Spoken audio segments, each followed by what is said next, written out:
안녕하세요.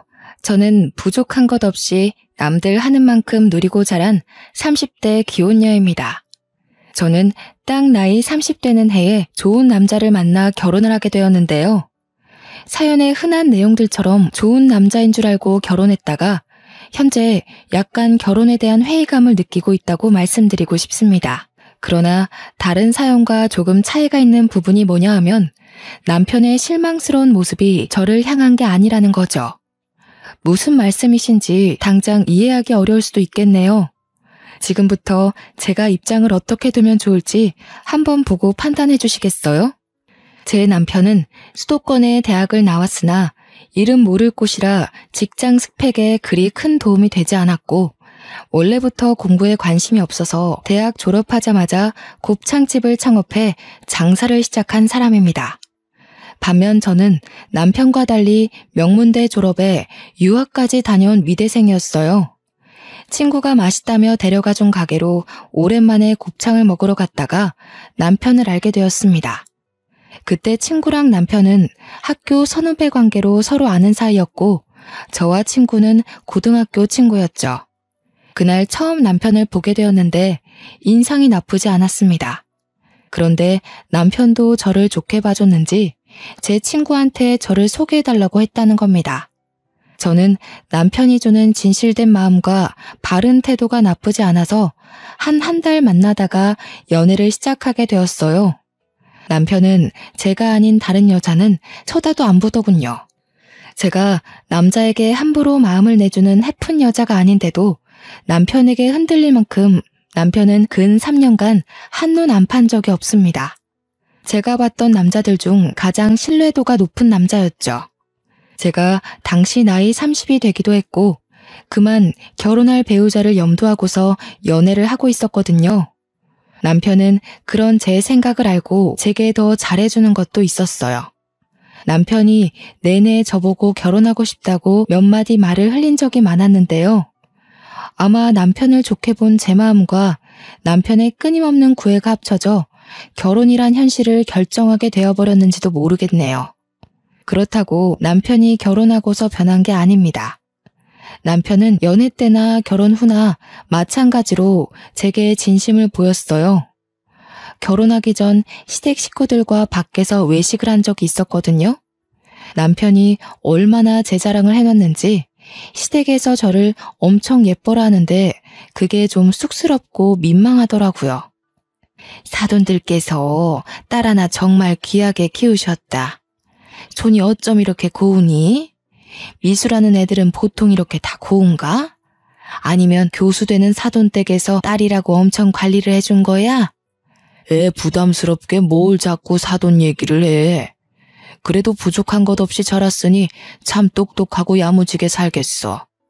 아가, 부모님 주말에 쉰다고 했지? 언제 한번 안 바쁜 날 있으면 날 잡고 식사나 같이 하자고 좀 해봐라. 사돈끼리 친하게 지내면 집안이 흥한다더라. 제 친정 부모님은 두 분 다 교수입니다. 아빠는 명문대에 계셨고 엄마는 미대 교수라 미대 쪽에 이름 날리는 지방대에 가 계셨어요. 따라서 저희 부모님은 현재 주말 부부세요. 저도 저희 가족을 한 번에 만나기가 어려운데 시댁 식구들은 당연히 더 못 만나 뵀죠. 상견례랑 결혼식 때 본 게 다였습니다. 상견례 때도 양가 부모님 날짜를 맞추기가 좀 곤란했는데요. 저희 부모님 시간이 주말밖에 안 되었는데 시댁 쪽에서 먼저 시부가 하고 있는 자영업 일 빼고 친정 부모님 일정에 맞추겠다면서 불평 없이 따라주셨습니다. 제가 감히 먼저 제안드리지 못한 걸 남편이 말해서 조율한 듯 싶었는데 그게 너무 죄송했던 제 마음이 무색해질 만큼 시부모님은 다 괜찮다고 하셨어요. 그래서 저는 제가 남편도 잘 만나고 시댁도 잘 만났다고 생각했습니다. 그게 다 돈 많은 우리 집 배경 때문에 아부 떠는 건 줄도 모르고 저는 그저 제 스스로가 인복이 많다고 생각했죠. 저와 남편은 처음부터 분가로 시작을 했는데요. 신혼여행을 마치고 돌아온 날 시댁에서 저녁을 먹기로 했기 때문이었어요. 여태 시부모님의 부탁으로 바깥 외식을 주로 해서 시댁집에 가보는 건 그날이 처음이었습니다. 평소에는 시모가 늘 누추한 집에서 밥 먹는 것보다 제게 더 맛있고 좋은 식사를 대접하고 싶다면서 집에는 초대해주지 않으셨죠. 그래서 저는 그날 제게 형님 되는 사람을 처음 만나게 되었습니다. 형님은 저희 결혼식 때 오지 않아서 시댁 식구 중 가장 늦게 알게 된 구성원이었어요. 결혼식 날 분명 아주버님께 배우자가 있다고 들었는데 아주버님이 그날 혼자 계셨거든요. 그래서 제가 한번 시모한테 여쭤본 적이 있어요. 시모 말로는 형님이 제 결혼식에 오면 물 흐릴지 몰라서 오지 말라고 했다네요. 그땐 상황이 상황인지라 너무 정신없기도 했고 그게 무슨 의미인지 몰라 그냥 넘겼습니다. 대신 형님에 대해 안 좋은 편견이 조금 생겼던 것 같기는 해요. 시댁에 들어서자마자 저는 형님 만날 생각에 약간 긴장을 했었는데요. 사연 보니까 형님 동서 간의 갈등도 심심찮게 많더라고요. 혹시나 사연에서 본 것처럼 서로 피곤한 사이가 되면 어쩌나 걱정을 했죠. 오셨어요? 저는 처음 인사드리네요. 결혼식에는 사정이 있어서 참석 못했어요. 그래도 이렇게 뵙게 되니 정말 반가워요. 도련님께서 동안이셔서 그런가 참 앳된 아가씨다. 그러나 직접 마주한 형님은 제가 본 사람들 중 가장 상냥하고 참한 인상의 여자였습니다. 뼈가 굵고 늘씬한 편인 저와 달리 형님은 체구가 작고 마른 편이었어요. 저보다 10살이나 많다는 건 들었거든요. 근데 나이보다 조금 더 들어 보이는 낯빛이더군요. 누가 봐도 긴 세월간 고생하며 살아온 사람처럼 기력도 쇠한 것 같은 분위기 풍겼죠. 솔직히 제게 인사말을 하시는데도 내내 형님이 아니라 가정부인 줄 알았어요. 형님이 앞치마를 한 채로 급하게 씻은 손을 닦으며 우리를 마중 나왔는데 다른 식구들 집중이 분산되었을 때 혼자 동떨어져서 제게 인사하는 탓에 더 그래 보였던 것 같네요. 이 여자분이 제 형님이라는 걸 알게 된 계기는 시모가 하는 말 때문이었습니다. 얘 큰애야, 이게 무슨 냄새니? 뭐 타는 냄새가 나는데? 어머머, 이거 소 타는 애 아니야? 고기 타는 것 같아. 아니에요, 어머님. 혹시 동서가 레어 고기 불편할까봐 살짝만 더 익히는 중이었어요. 제가 동서 취향을 몰라서. 보통 익은 고기는 다들 입에 잘 맞으니깐요. 내가 못 산다. 작은 애가 너처럼 고기도 못 먹고 산 줄 알아? 작은 애는 너랑 달라서 4년이나 외국물 먹다 온 아이야. 촌스럽게 정말. 고기 다 망쳤네. 가서 다시 해.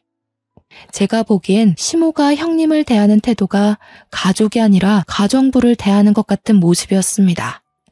제 눈에는 상당히 불편한 장면이었어요. 그런데 형님은 금방 시모에게 죄송하다고 인사를 하고 급하게 주방으로 뛰어들어가더군요. 아무도 그런 형님을 신경 쓰지 않았는데 이 모든 게 당연한 듯 이어져 온 분위기 같았어요. 저는 그때 시모와 시부의 모습이 낯설었고 이런 상황에도 별 생각 없는 남편과 아주버님의 모습도 낯설었습니다. 식사를 하는데도 다를 건 없었어요. 다들 숟가락을 들었는데도 불구하고 형님은 계속 식구들 챙기면서 요구사항만 들어주길래 제가 결국 형님께 처음 말을 걸었습니다. 형님도 얼른 앉으세요. 음식 식겠어요. 이거 식으면 맛없는 요리거든요. 이제 다들 식사하시니까 형님도 그만하고 이리 오세요. 아니에요. 나는 신경 쓰지 말고 먹어요. 필요한 거 있으면 언제든지 말하고요. 입맛에 맞을진 잘 모르겠는데 그래도 손님이라고 신경 많이 썼으니까 맛있게 드셔요. 심지어 형님 몫의 밥 공기는 놓여있지도 않았습니다. 같은 식구이고 앞으로는 제가 형님께 배워야 할 것도 많은데 이대로 저 혼자만 식사를 할 수가 없어서 저도 숟가락을 내려놓고 형님을 도와야겠다고 생각했어요. 그런데 남편이 저를 잡더니 신경 쓰지 말고 밥 먹으라고 하는 거 있죠. 저더러 저는 시댁 방문 첫날이고 손님 대접 받아야 마땅한 날이라면서요. 불편해하는 저를 보고 시모랑 시부도 괜찮다고 식사하라고 하길래 할 수 없이 다시 숟가락을 들었네요. 그러면서 형님한테 이거 달라 저거 달라 시키는 시부모님의 행동은 끊이질 않았습니다. 이 많은 음식을 하느라 혼자 얼마나 고생을 했는지 형님 얼굴에 땀이 송골송골 맺혀 있더군요. 이건 형님이 이 집 며느리이기 때문에 나서서 고생하는 게 아닌 듯 했어요. 형님과 처음 인사를 나누고 밥을 먹기까지 긴 시간이 흐른 건 아니었지만 그 짧은 시간 동안에도 저는 형님을 형님으로 못 느꼈거든요. 그때만 해도 시댁이 형님을 얼마나 무시하고 있는지가 보였다는 거죠. 그런데도 정작 형님은 아무렇지도 않아 보이더라고요. 제게 웃어주는 여유까지 있었습니다. 그만큼 속에 참고 있는 응어리가 얼마나 많을지, 그게 얼마나 억눌리고 단련이 되었을지가 감히 가늠되지 않아서 더 마음이 불편했던 자리였어요. 저는 그 불편한 자리를 파하고 집으로 돌아와서 남편에게 제대로 물어봤습니다. 형님 말이야, 식구들한테 뭐 잘못했어?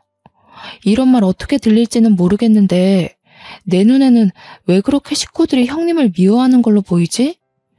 그래서 나 오늘 식사 자리 엄청 싫었어. 형님 도와드리고 싶은데 다들 눈치를 너무 줘서. 아, 싫어한다고 봐야지. 형수가 저기 뭐야. 우리 형이랑 속도 위반으로 결혼했는데 그 전에 형 군대를 유일하게 기다려준 여자였거든. 형이 의리 지킨다고 결혼했더니 가진 게 없어도 너무 없는 여자였던 거 있지? 형도 지금은 후회하더라. 대신 애는 안 만들잖아. 아마 형수가 막 나가면 바로 이혼할 생각일걸? 남편 말로는 형님은 그저 가진 게 없는 데다가 고아라는 이유로 시댁에서 무시받고 있는 거라고 하더군요. 남편이 그 조심스러운 이야기를 별 생각 없이 툭툭 내뱉었는데 그 말투에서 남편마저 형님을 얼마나 무시하고 있는지가 느껴졌습니다. 남편과 만났던 기간, 그러니까 연애 기간까지 통틀어서 남편이 가장 별로인 날이었어요. 그때 아마 괘씸한 마음에 남편의 머리를 한 대 때려주고 씻으러 갔던 것 같아요. 저는 화가로 활동을 시작해 따로 화실이 있는 신혼집을 구했어서 일을 집에서 했는데요. 한날은 화실에서 그림을 그리던 도중 남편이 출근하고 없는 시간인데 누가 초인종을 누르는 겁니다. 택배 시킨 것도 없는데 뭔가 싶어서 확인해 봤더니 형님이 한 손에 보따리를 들고 서 있더라고요. 그 보따리는 또 얼마나 소중한 건지 형님이 품에 꼭 안고 계셨습니다. 형님, 어쩐 일로 오셨어요? 저희 집은 어떻게 찾으시고 연락 주셨으면 제가 시댁에 찾아가면 되는데요. 어머님이 주소 알려줘서 안 헤매고 잘 찾았어. 다름이 아니라 이거 어머님이 동서 갖다 주라고 하더라. 그래요? 이것 때문에 여기까지 일부러 오신 거예요? 너무 고생하셨겠는데 어머님도 참 저한테 연락하시면 될 걸 왜 형님한테 이런 부탁을 하셔선. 저는 형님이 품에 안고 온 걸 받아서 바로 풀어봤습니다. 웬 예물함이더라고요. 그러고 보니 생각이 난 건데 상견례 때 신모가 정말 귀한 며느리 들어오면 자신이 아꼈던 주얼리로 예물을 주고 싶다고 했던 게 기억이 났어요. 제가 이걸 받고 기뻐할 수 없었던 이유는 이것 때문에 굳이 형님을 시켜서 먼 거리를 오게 했냐는 거죠. 급한 것도 아니었고 가지러 오라고 하면 제가 얼마든지 가지러 갈 수 있는 거였다는 겁니다. 예쁘다. 동서랑 참 잘 어울리겠어. 어머님이 동서 칭찬 정말 많이 하거든. 내가 봐도 동서 같은 사람이 우리 집에 들어온 건 정말 축복인 것 같아. 형님이 정말 환하게 웃으면서 저를 칭찬해 주는데 문득 그런 형님의 목이나 손에는 이런 보석 없다는 걸 알아챘어요. 형님은 저보다 먼저 시댁에 들어간 며느리잖아요. 장남의 배우자이고 집안의 기둥을 지키는 첫째 며느리지 않습니까? 그런데 이걸 제가 받았고 형님은 받지 못했으니 제 마음이 얼마나 안 좋았겠어요. 이걸 가져온 형님은 얼마나 더 속이 상하고 자존심이 무너졌을까 걱정이 되더라고요. 차라리 풀어보지 말걸 바보같이 뒤늦게 후회했네요. 형님, 식사 안 하셨죠? 와서 밥 한 끼 하고 가요. 좀 있으면 저녁인데 오늘 남편이 회식 있다고 하더라고요. 저 혼자 밥 먹기 외로워요. 아이고, 이걸 어쩌나? 집에 말도 안 했고 내가 없으면 식사 준비할 사람이 없는데 동서 생각해서 같이 있어주고 싶지만 말씀을 못 드리고 온 거라 좀 곤란할 것 같아. 제가 어머님께 전화드리면 되죠. 어머님이 허락하시면 밥 먹고 가는 거예요? 집까지는 제 차로 태워드릴 테니까 밤길 걱정하지 마시고요. 난처해하며 고민하는 형님을 제가 막무가내로 끌고 들어왔습니다. 형님이 너무 불편해해서 바로 시모한테 전화를 드렸는데 시모가 살짝 당황하더니 오랜만에 식구 데리고 외식하면 된다면서 저랑 형님더러 같이 식사 잘하라고 하대요. 형님한테 그대로 전했더니 형님이 처음보단 조금 안정된 표정이었어요. 형님, 제가 요리를 못해서 배달시켰는데 괜찮죠? 요즘 배달 음식도 진짜 잘 나와요. 이건 제가 쏠게요. 아이고, 뭐하러 돈을 썼어. 내가 해줄 걸 그랬네. 괜히 내가 오는 바람에 동서가 돈까지 쓰고 미안해서 어째? 형님은 참 미안할 것도 많아요. 형님, 그동안 매일 식구들 밥 차리느라 요리하는데 신물 났을 거 아니에요. 저희 집이니까 집주인인 제가 손님한테 대접하는 건 당연하죠.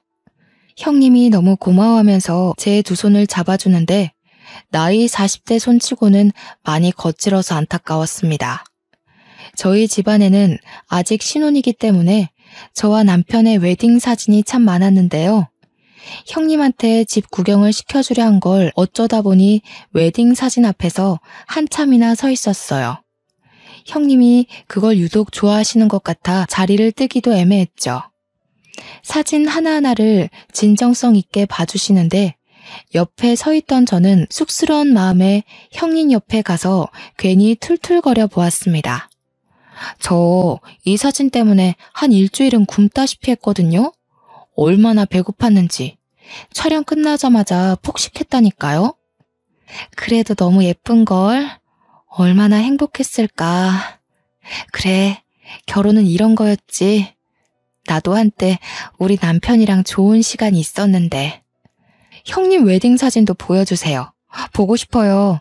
형님은 피부도 하얗고 눈도 크셔서 웨딩 사진 엄청 예쁘게 나왔을 것 같은데. 가지고 계세요? 저는 이때 제가 실수했다는 걸 눈치 못 채고 머뭇거리는 형님에게 어린아이처럼 보챘습니다. 보여주고 싶은데 나는 웨딩 사진이 없어. 결혼식 못하고 혼인신고만 했거든. 이런 거 한번 입어보고 싶은 게 소원이야. 저는 결국 형님 입으로 사실을 들어서야 형님 사정을 알아챈 거예요. 이때 얼마나 당황했는지 모릅니다. 제 자신이 정말 창피했던 순간이었어요.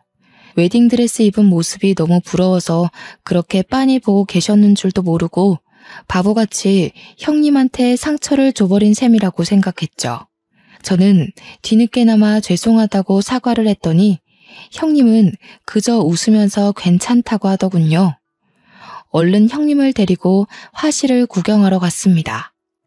형님은 제 그림에 놀라며 진심으로 찬사를 보냈어요. 저는 거기서 형님을 모델로 하고 작은 화판에 형님 초상화를 그려서 선물로 주었는데요.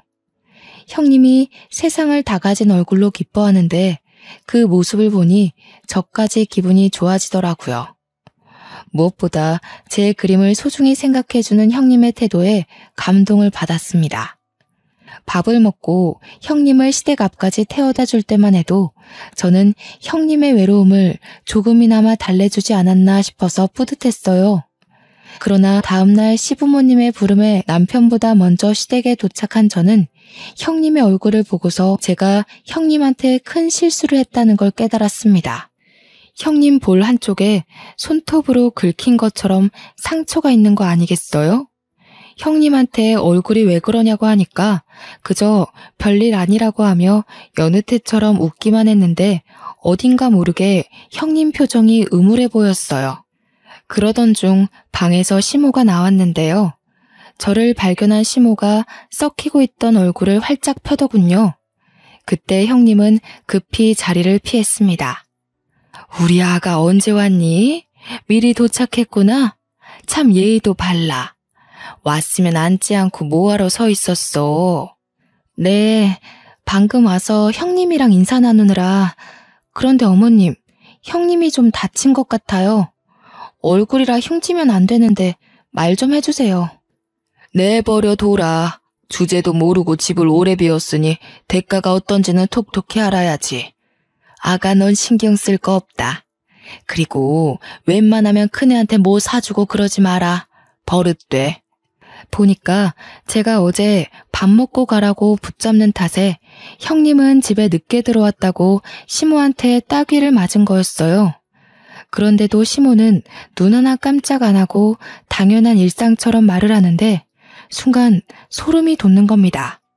형님께서 대우 못 받고 지낸다는 걸 대충 알고 있었지만 형님이 그간 어떻게 지내왔는지가 그날 전부 파악되더라고요. 그날 자리에 모이게 된 이유는 시부가 불러서였는데요. 저희는 식사 자리에 앉아서 대가족 회의를 나눴습니다. 그땐 그래도 식구라고 생각해주는 건지 시부가 형님한테 음식 준비 잠깐 두고 앉으라고 하더군요. 내가 나이도 있고 언제 어떻게 될지 모르니 미리 재산 상속에 대해 회의를 하려고 해. 오늘 당장 정한다는 게 아니고 대충 내 생각이 어떤지 과연 타당한지 들어보라는 거야. 재산 얘기가 걸리니 남편이랑 아주버님이 바짝 긴장을 했습니다. 그래도 아주버님이 제 남편보다는 덜 불안했어요. 장남이니까 자신에게 떨어지는 재산이 더 많을 거라고 보고 있었죠. 그런데 시부가 뒤이어 하는 말에 식구 모두가 초토화되고 말았는데요. 작은애 집에 70, 큰애는 30으로 생각하고 있다. 네 엄마랑 생각 많이 해보고 내린 결정이니까 어떻게 생각하는지 의견을 말해보거라. 이건 저도 좀 당황스러운 배분이라고 생각했습니다. 저 역시 당연히 아주버님께 더 많은 재산이 가리라 봤거든요.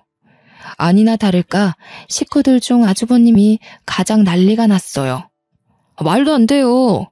제가 이 집 장남이잖아요. 근데 어떻게 제철이한테 재산을 더 많이 넘기시는 건데요? 납득할 수 없어요.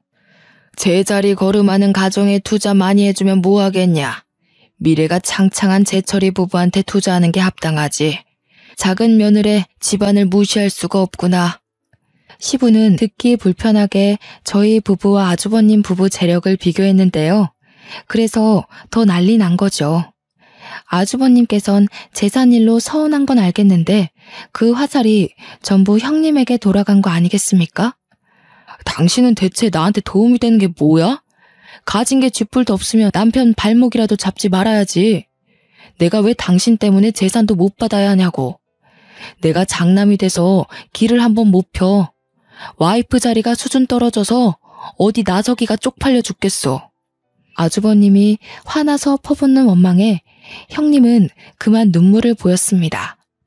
고개를 숙이고 아무 말도 못하고 있었어요.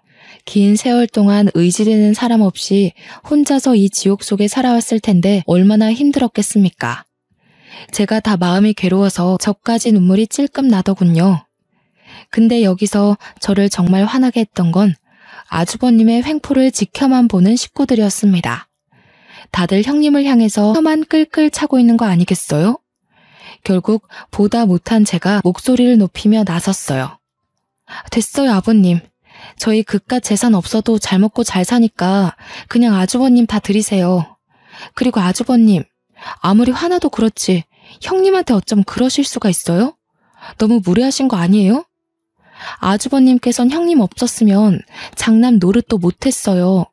형님처럼 뼈 빠지게 내조해주는 게 어디 쉬운 일인 줄 아세요?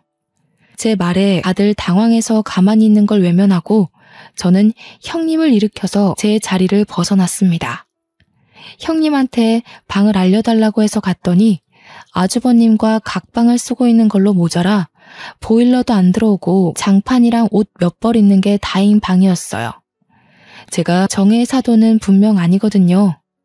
그런데 까도 나오는 형님의 처지를 보니 시댁한테 더더욱 열불이 확 나는 겁니다. 형님, 이런 말 주제 넘는다고 생각할지 모르겠는데 이혼하세요. 뭐가 아쉬워서 형님처럼 100점짜리 여자가 저런 남자 수발 들으면서 살아요. 이혼 못하게 해. 일해줄 사람 없다고. 재산 분할도 해주기 싫다면서. 난 괜찮아. 이러다 또 말아. 동서, 얼른 나가봐. 어머님이 나랑 같이 있다고 또 한 소리 하실라. 아니나 다를까 형님은 아주버님한테 몇 번이나 이혼을 요구했다고 합니다. 하지만 그때마다 남편한테 맞고 시모한테 맞으면서 거절당했다고 해요. 한 번은 시댁 식구 몰래 집을 나갔는데 시댁에서 실종 신고를 하는 바람에 잡혀왔다고 하더군요. 말 그대로 시댁은 가정부가 필요해서 형님을 붙잡고 있었던 거고요. 그러면서 아주버님이 밖에서 바람피고 난리인 걸 시부모님은 그냥 눈 감아준다네요. 그날은 오는 형님을 한참 달래주느라 시댁 식구와는 거의 마주하지 않았고 남편과 함께 집에 돌아와서 대판 싸움 일으켰습니다. 일방적으로 제가 싸움을 걸었다고 봐야겠죠.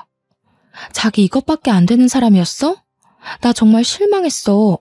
어떻게 그런 몰상식한 행동을 아무렇지 않게 해?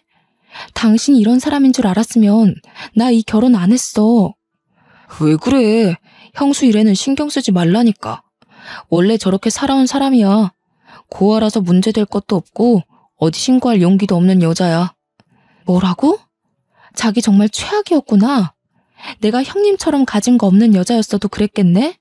아니지. 아예 날 거들떠보지도 않았으려나? 무슨 소리야. 난 네 배경 같은 거 모른 채로 너 좋아한 거야. 좋아하다 보니까 네 배경이 어떤지 보였던 거고. 네가 형수 같은 여자였으면 시작조차 안 했어. 너랑 형수는 근본부터가 다른데 왜 그런 소리를 해? 다르긴 뭐가 달라. 다 똑같은 사람인데. 내가 정말 당신이랑 시댁 식구 이해해보려고 했거든? 근데 이건 아니야. 어머님, 아버님까지 나한테는 다 최악으로 보였다고. 저는 여태 남편과 지내면서 큰 싸움을 한 적도 없고 큰 소리를 낸 적도 없어요. 그런데 그날엔 너무 화가 나서 남편에게 처음 소리를 질러봤네요. 남편도 이런 제 모습을 처음 봐서 그런지 당황해서 입만 벙긋거리더라고요. 형님한테 사과해. 그리고 당신이 아주버님 말려.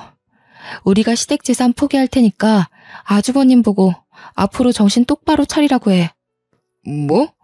아니 우리가 왜 그래야 되는데? 아빠가 우리한테 돈 준다잖아. 지금은 70, 30이지만 우리가 잘하면 더 떨어질 수도 있어. 그 아까운 걸 왜 포기해? 그래, 그럼 그 돈 받고 혼자 살던가. 우리 혼인신고도 안 했는데 그만 갈라서자. 나는 이렇게 정신머리 없는 남자랑 절대 못 살아. 친정 갈 거라고 미련 없이 돌아서는 저를 남편이 급하게 붙들며 이러지 말라고 무릎을 꿇더군요. 저는 이 시댁에 아쉬울 게 없는 사람입니다. 재산도 시댁보다 우리 친정이 더 많아요. 이 결혼은 정말 남편 하나를 사랑해서 한 거라 제가 쥐고 있는 건 남편 하나뿐이란 거죠. 그래서 따로 포기할 게 없으니 남편 하나 버리면 그만이라는 겁니다. 안 돼. 나 자기 없으면 집에서 대접 못 받아. 내가 자기처럼 과분한 사람을 아내로 둬서 부모님이 날 그나마 지켜 세워주는 거란 말이야. 원래는 장남 입에 달고 다녔어. 제발 갈라서는 건 안 돼. 당신이 당신 가족이랑 다르다는 거 나한테 증명할 수 있어? 그걸 보여주지 않으면 나 더 이상 당신 못 믿어. 그러니까 당신이 가족들한테 말해. 형님 놔주라고. 그건 내가 간섭할 수 있는 부분이 아니야. 괜히 나섰다가 미움만 사서 상속 부분에 문제라도 생기면 그것만 아니면 정말 당신이 시키는 거 다 할 자신 있어. 그럼 내가 가서 말할 테니까 당신은 옆에서 내가 시키는 대로 해. 내가 어머님 아버님한테 그리 대단한 존재라면서? 당신보단 내 말이 먹힐 것 같네. 이것까지 말리면 나 당신이랑 살림 이어갈 생각 없으니까 잘 판단하고. 그날의 싸움 이후 저는 이혼 서류 한 장을 챙겨서 시댁을 들렸고 남편은 연차까지 내면서 굳이 저를 뒤쫓아왔습니다. 제가 간다는 연락을 안 했던 터라 연락 못 받은 시모와 아주버님 표정은 그저 순진무구했는데요. 아쉽게도 시부는 일 때문에 안 계시더라고요. 저는 그대로 앞뒤 상황 설명 없이 그대로 아주버님께 다가가 형님과 당장 이혼하라고 선포했습니다. 아주버님께서 형님이랑 이혼하지 않으면 제가 남편이랑 이혼할 거예요. 제가 불편한 꼴은 못 보고 사는 사람인데 아주버님이랑 형님 관계 보는 게 제 입장에서 굉장히 힘들고 괴로워요. 그러니까 아주버님이 형님과 관계를 끝내던지 아니면 제가 이 집을 나감으로써 더 이상 그 꼴을 보지 않던지 하려고요. 뭐라고요? 아니 잠깐만요. 느닷없이 찾아와서 갑자기 뭔 소리예요? 왜 이래요? 재수씨가 뭔데 나랑 내 와이프한테 이혼하라 말아요? 어머나, 새아가. 뭐라고? 이혼이라니. 이게 무슨 날벼락이야? 정신없이 이러지 말고 찬찬히 설명 좀 해보거라. 네, 어머님. 들으신 내용 그대로예요. 말 그대로 아주버님께서 형님을 못살게 구는 꼴을 더 이상은 못 보겠어요.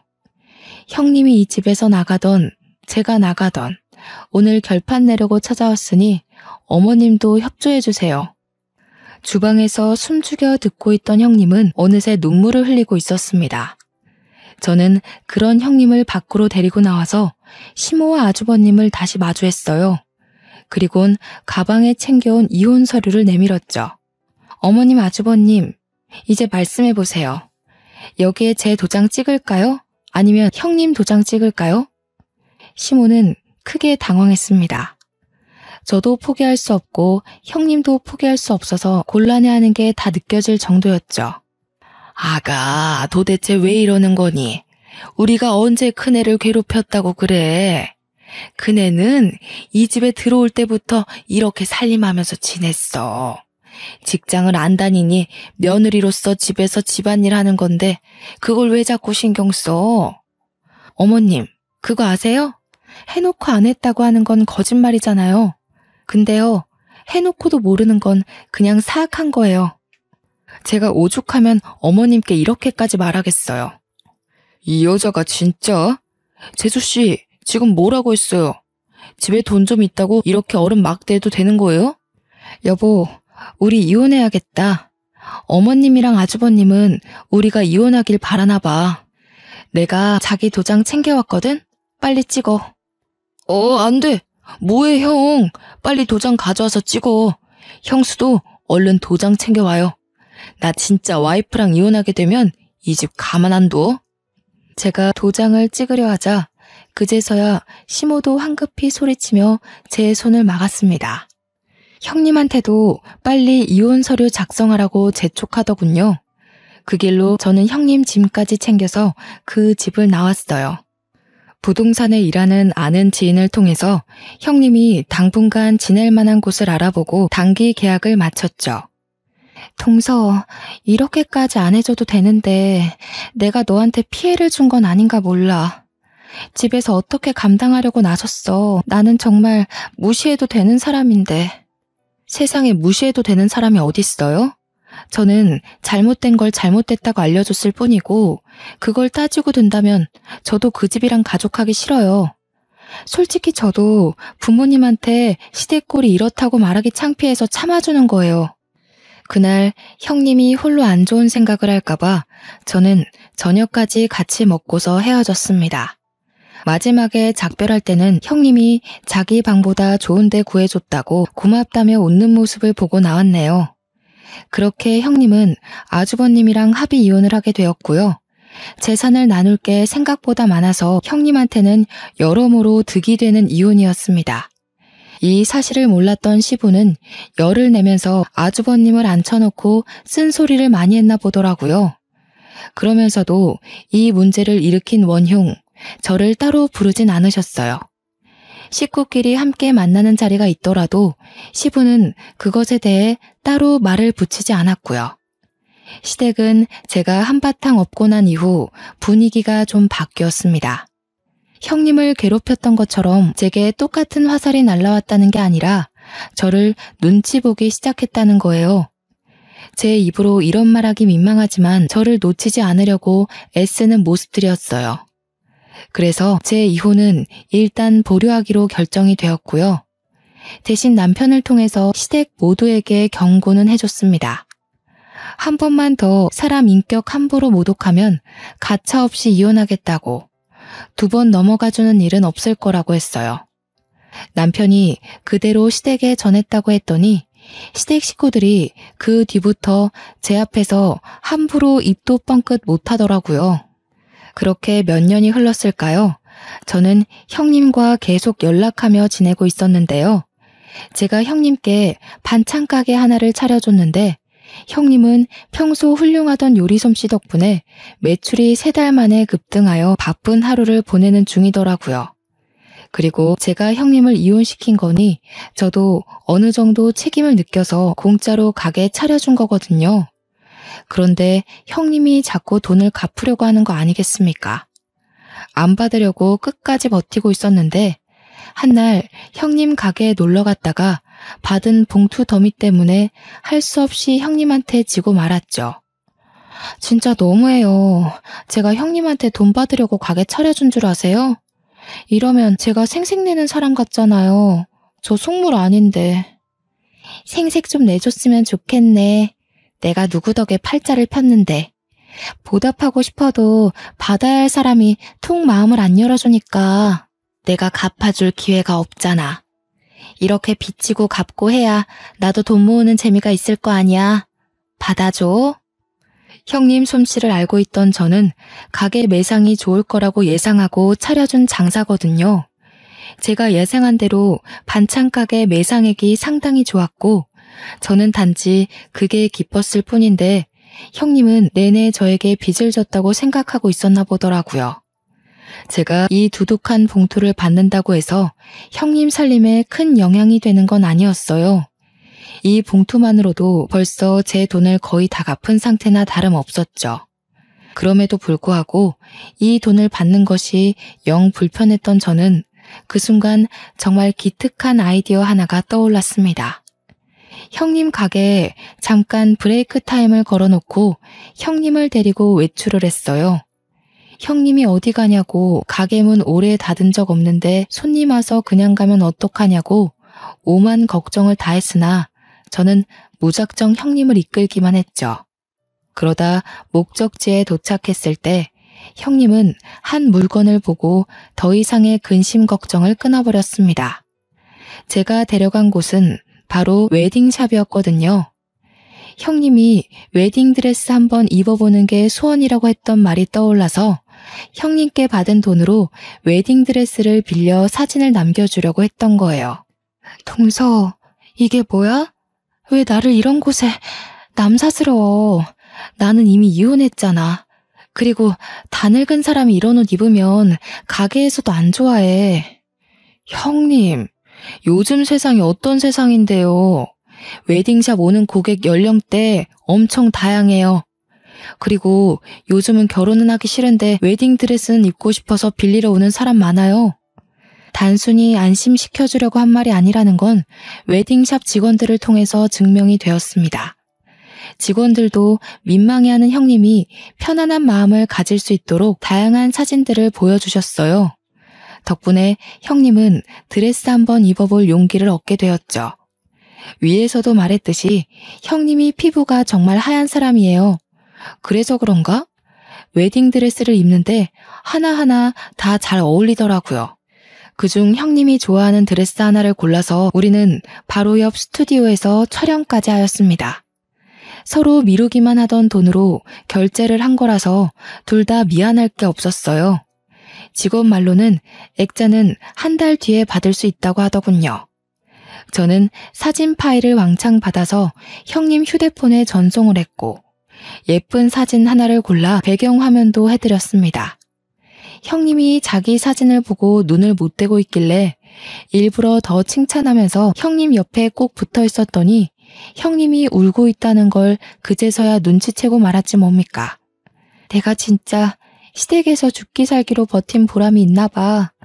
동서를 만나서 정말 팔자에도 없는 복을 다 받아보고 동서가 아니었으면 나 정말 내가 소중한 사람인지도 모르고 살다 죽었을 거야. 너무 고마워. 지금 과분할 정도로 너무 행복해. 이 착한 사람을 괴롭힐 구석이 어디 있다고 시댁 식구들이 그리 용심을 부렸는지 모르겠네요.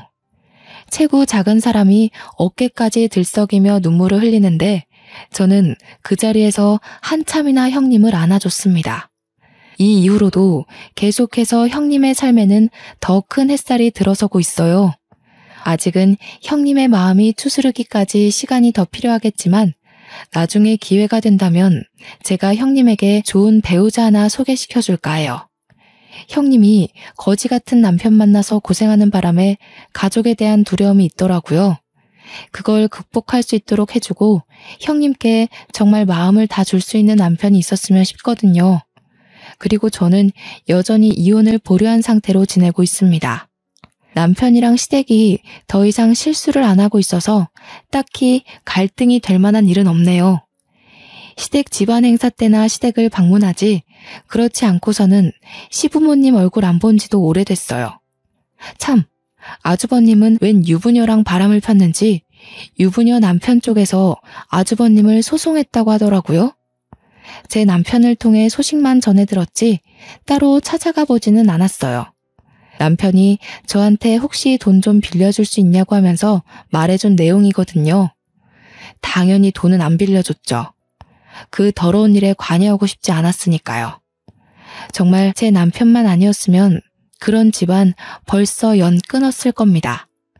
그나마 남편이 제 곁에서 쥐죽은 듯 지내고 제 바램대로 엇나가는 짓을 안 해서 시댁 식구들의 더러운 꼴을 눈감아주고 있는 거예요.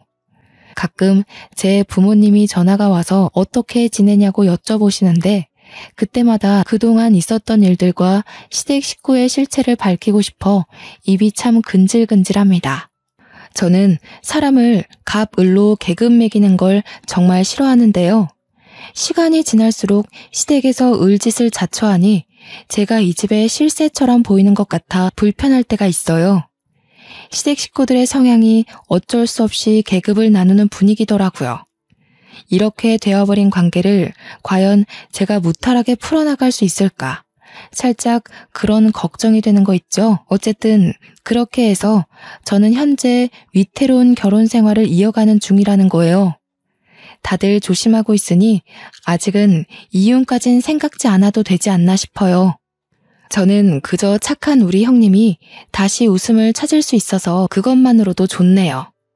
그동안 형님을 가뒀던 슬픈 시간들은 새롭게 회복한 삶을 통해서 사라지게 될 거라고 봅니다.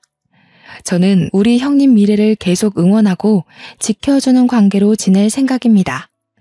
좋은 언니가 생긴 기분이라 기쁘네요. 나중에 형님이 새로 드린 반찬 갖다 주신다고 했는데 슬슬 형님 맞을 준비를 해야겠습니다. 저는 이만 여기서 사연을 끝마칠게요. 다들 미소 가득한 하루 보내시길 바래요. 지금까지 저와 형님 이야기에 관심 가져주셔서 감사합니다.